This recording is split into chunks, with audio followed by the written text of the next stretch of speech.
For decades, BBC journalist David Dimbleby's voice has dominated news broadcasting, following in the footsteps of his father Richard Dimbleby, the broadcaster's first war correspondent, and brother and fellow reporter, Jonathan Dimbleby. Across his long career he has become a firm favourite with viewers thanks to his no-nonsense interviewing style, and leading coverage on important events such as the BBC's election night specials both in the UK and the US. He was also a key voice in the broadcaster's topical debate programme Question Time, leading the panel between 1994 and his retirement at the BBC in 2018. Since then, he has occasionally reappeared on screens, including most recently for the Queen's funeral coverage. His career is considered in his new book, Keep Talking, A Broadcasting Life, which delves into his career at the BBC, discussing the controversies that define his time in journalism. Prior to the book's release on September 29, Dimbleby discussed the memoir with The Telegraph, noting his frustrations with the BBC, particularly when it came to holding the government of the day, and the royal family to account. He explained that the BBC knows that number 10 is the enemy, whatever government is in power, and that it therefore helps politicians to blame the organisation when Terry's bad news and to try and cow them to do their bidding. Dimbleby, 83, added, "That's obvious. But I think the BBC finds the palace more difficult. They regard it as a no-go area, whereas I think they ought to probe a little further into, say, the costs of the royal family and whether the monarchy is serving its purpose.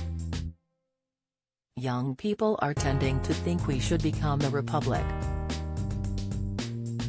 So it's an important subject, you can't just say we won't go there." Among the criticisms often fired at the BBC included its question of impartiality, as well as how it has conducted some of its business, like the Jimmy Savile case, the death of David Kelly and Martin Bashr's infamous interview with Princess Diana. The broadcaster was heavily criticised as a result of the three incidents, most prominently Diana's Newsnight interview in which the Princess of Wales said there were 3 people in her marriage to the then Prince Charles. Dimbleby is perhaps best known for his reporting on state occasions, such as royal weddings and more recently royal funerals.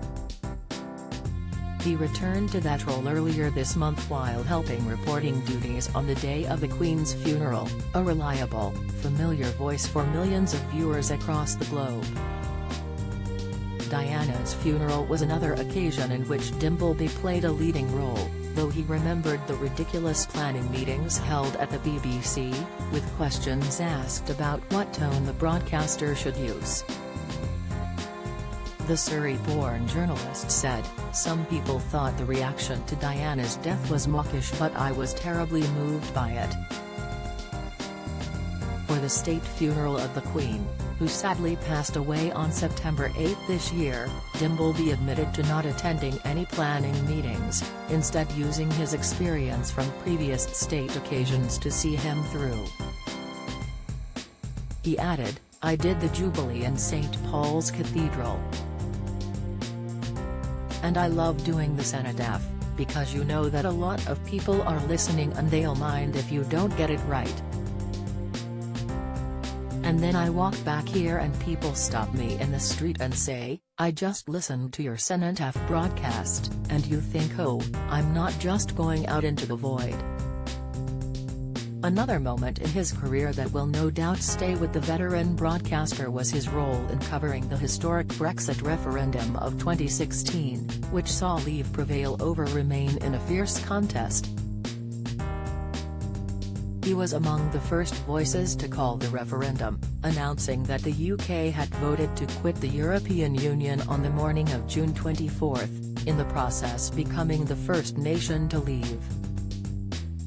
In his declaration of victory for Leave, Dimbleby told viewers after it was forecast for Leave to win, Well, at 20 minutes to 5 we can now say the decision taken in 1975 by this country to join the common market has been reversed by this referendum to leave the EU.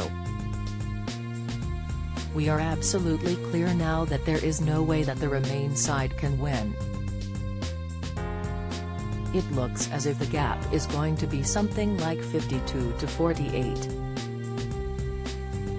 So a 4-point lead for leaving the EU, and that is the result of this referendum, which has been preceded by weeks and months of argument and dispute and all the rest of it. The British people have spoken and the answer is, we're out. Keep Talking, a broadcasting life, published by Hodder and Stoughton, is available here.